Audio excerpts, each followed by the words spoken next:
good friends, so it made it pretty nice.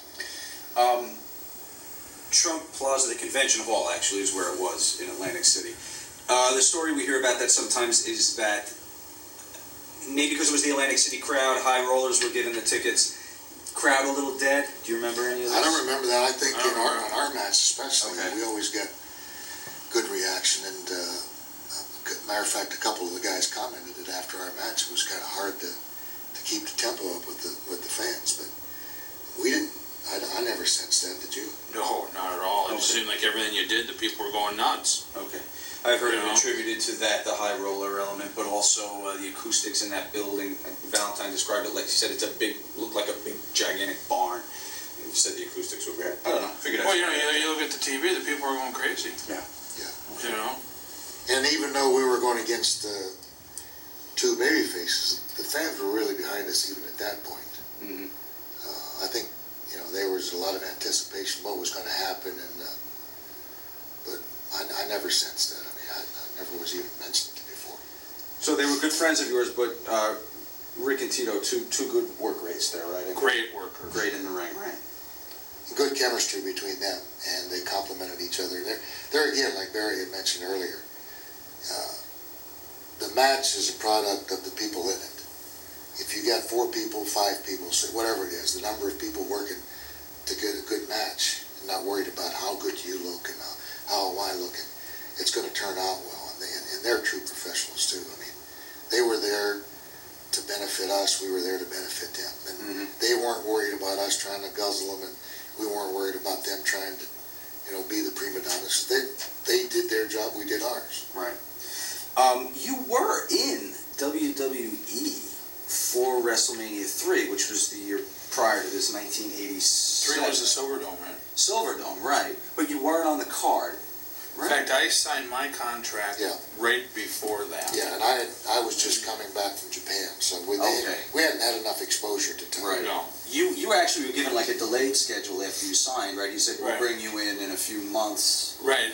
They signed me, and then Vince asked me, he says, you want some, you want to start right away or what?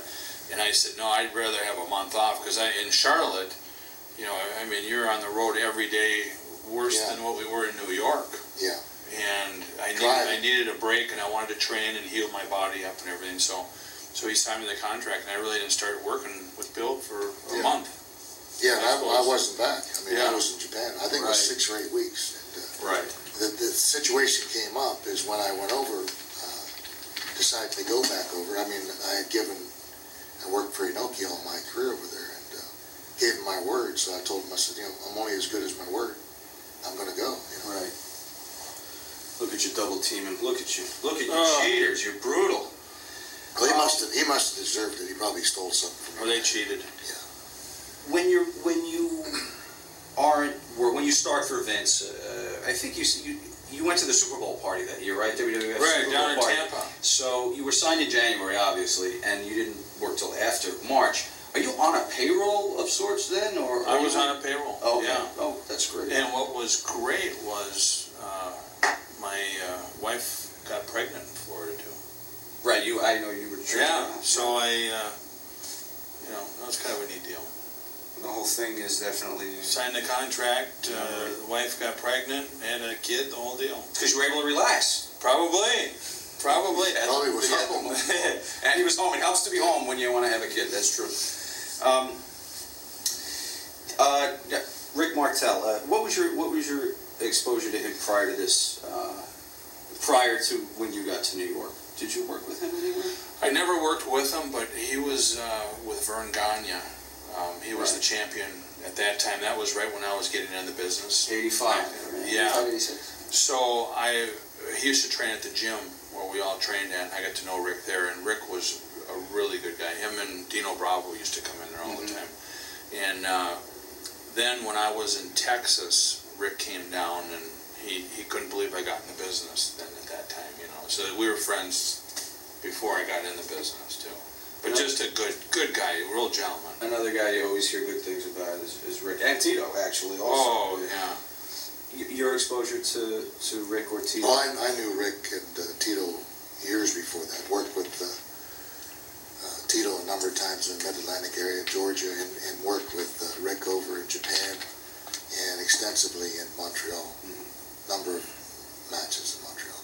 And went in and had a couple matches with him in Minneapolis. Yeah, so I knew him for years. Do you think they made a good team together? Yeah. The chemistry with them, the high flyer kind of thing? Yeah, you know what was hard about this whole thing, though, is it started off being Rick Martel and Tom Zink. Yeah. And then that didn't work out and brought Tito in. And if they would have started Tito and Rick first, I think they would have got over more right off the bat. Yeah. Because Rick and Tom Zink really got over. I mean, right off the bat. When he left, it kind of put Tito in a bad spot coming in. But Tito's such a professional. I mean, when you watch him, he can get over no matter what. And he did. The team was getting over. Notable here, the referee in the ring is Joey Morello. Couldn't believe when he died. Yeah. Actually, probably shortly after this, right? Late 80s. Where were we at? 88, so... We were at TV or something. Yeah. I think he was on his way to Philly or something. He was in Jersey, the accident. In Jersey, so, yeah. Oh, it was terrible. He was with Bruno. Harvey Whipple, yeah. Yeah.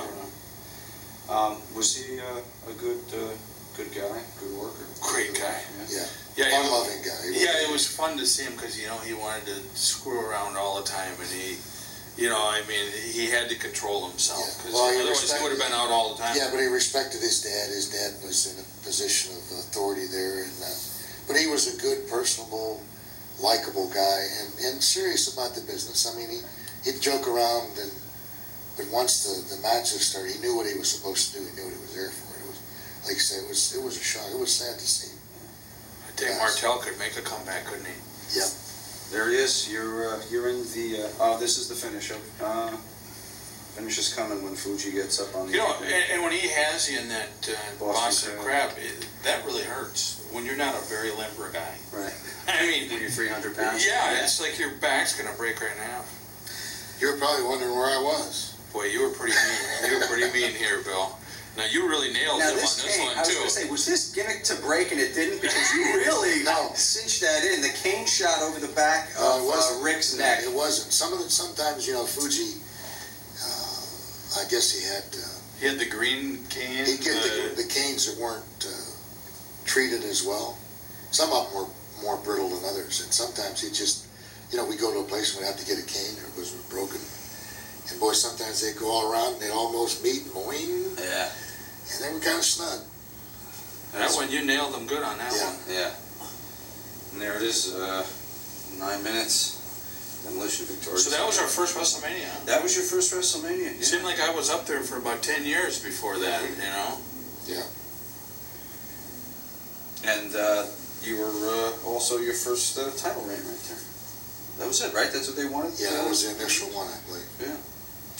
And there it is, Atlantic City, 1988.